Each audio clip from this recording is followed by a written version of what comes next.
Hola golafres, soc l'Albert. Avui tenim una recepta d'aquelles que segur que ens agraden a tots. Les patates d'Olot. Jo les vaig provar per primera vegada en el restaurant on es van inventar, el restaurant La Déu. El restaurant La Déu d'Olot, esclar.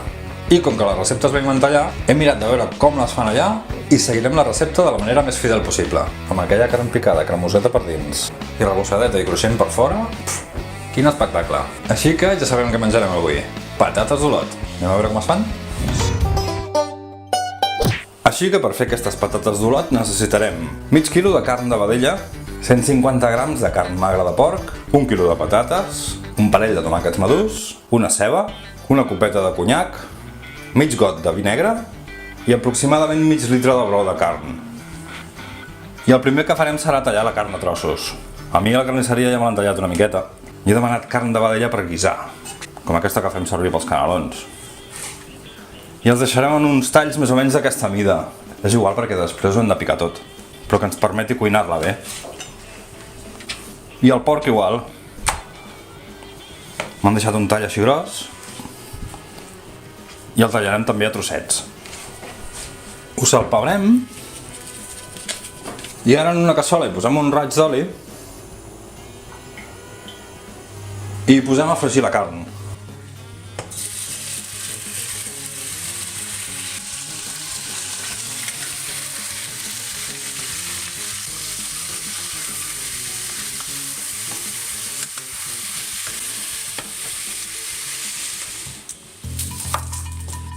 Mentrestant anirem tallant la ceba juliana i quan tinguem la carn una mica rossa li afegirem a la cassola.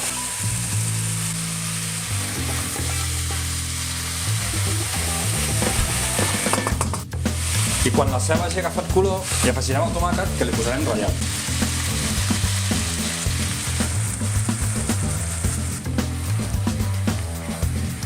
Ho deixarem fregir un parell de minutets.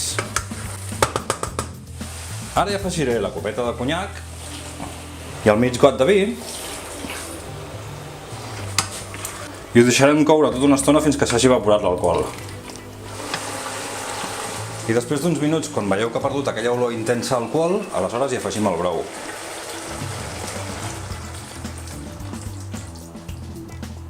I ho deixeu coure ben bé 3/4 d'hora o una hora, per assegurar-nos que estigui la carn ben tendra. Ara ho hauríeu de tastar de sal. Jo, com que hi he posat brou, que ja tenia sal, i abans he posat una miqueta de sal a la carn, li trobo bé, però si n'heu d'afegir, n'afegiu. Uau, ja ha passat una horeta i mira com ha quedat. Quina oloreta que fa. I així és com el volem. Doncs ja podem apagar el foc. Ara agafarem aquesta picadora tan xula i tan ochentera que tenim i anirem posant la carn a dins per picar-la. Sembla que ha quedat supermelosa la carn.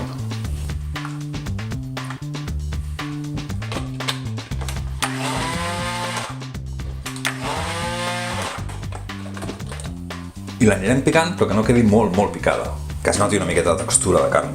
Poseu-hi salseta també, que així tot plegat quedarà més melós. I ho anem reservant. Buah, he provat un trosset de carn i està super tendre. Buf, que bo! Ja veuràs quan farcim les patates i les rebossem amb la clara d'ou. Buah!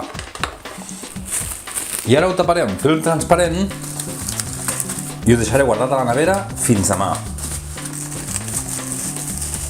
Vinga, anem a la nevera.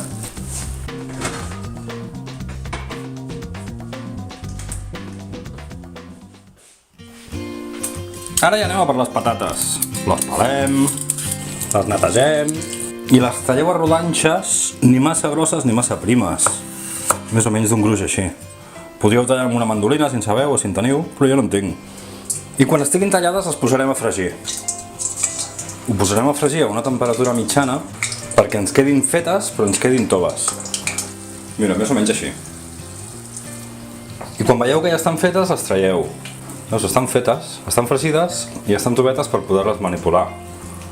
I ara que ja tenim les patates que s'han refredat una miqueta i tenim la carn que hem tret de la nevera, és qüestió d'anar agafant patates més o menys de la mateixa mida, agafar una miqueta de carn, posar-la entremig i anar-les apretant com si fossin uns sàndwichs de patates i carn, i les anem separant.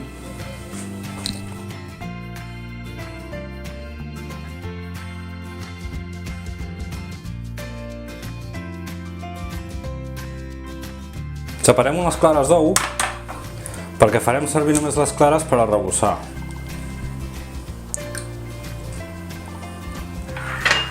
I posaré una miqueta de sal perquè recordeu que les patates no estan salades.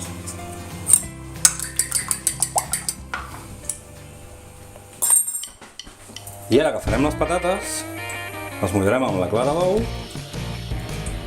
i les posarem a fregir en oli ben calent.